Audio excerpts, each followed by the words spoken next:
بسم اللہ الرحمن الرحیم۔ ناظرین السلام علیکم۔ ایک دفعہ کا ذکر ہے کہ کسی ریاست میں ایک بادشاہ اپنی خدمات سے اپنی رعایا کا خاص خیال رکھتا تھا۔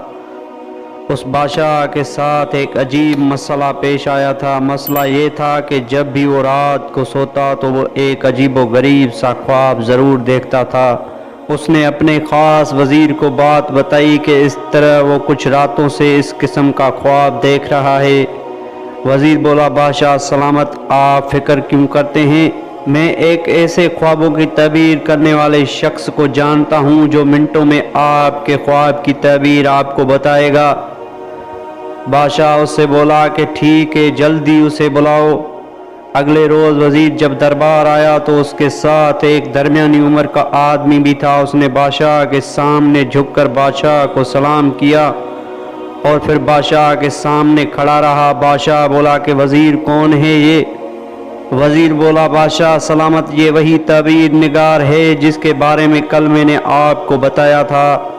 بادشاہ بولا کہ خواب ایسا ہے کہ میں ایسے درباریوں کے سامنے بیان نہیں کر سکتا، لہذا ان کو مہمان خانے میں بٹھا دے، میں کچھ دیر میں آتا ہوں، پھر وہاں میں تفصیل سے انہیں اپنا خواب بتاؤں گا۔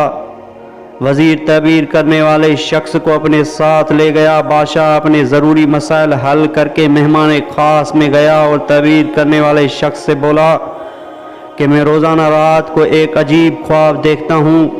تعبیر نگار بولا، جی وہ کون سا؟ بادشاہ بولا کہ میں دیکھتا ہوں کہ ایک ایک کر کے میرے دانت گر رہے ہیں۔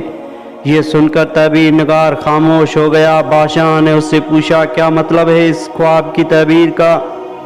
تعبیر نگار جانتا تھا کہ اگر بادشاہ کو بتا دیا تو سخت سزا ہوگی، لہذا وہ ڈرتے ہوئے بولا کہ بادشاہ سلامت، اس خواب کی تعبیر یہ ہے کہ آپ کے سارے اہل و عیال آپ کے سامنے ایک ایک کر کے مر جائیں گے اور صرف آپ ہی باقی رہیں گے۔ یہ سننا تھا کہ بادشاہ طیش میں آ گیا اور اس تعبیر نگار سے بولا کہ تمہاری ایسی ہمت کہ ایک بادشاہ کے خاندان کے بارے میں ایسا کچھ سوچو۔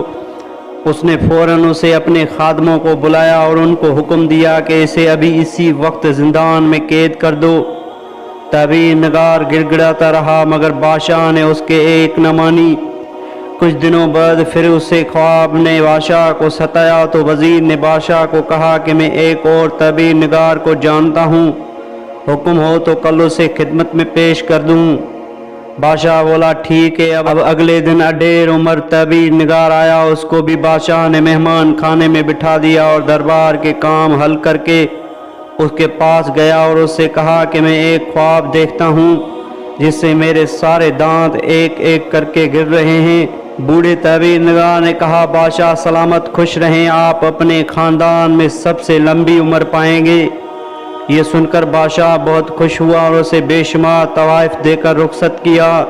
دوستو، اگر غور کیا جائے تو دونوں تعبیر نگاروں نے ایک ہی تعبیر بیان کی، مگر بادشاہ نے ایک کے ساتھ برا سلوک کیا اور دوسرے سے خوش ہو کر اسے تحائف پیش کیے۔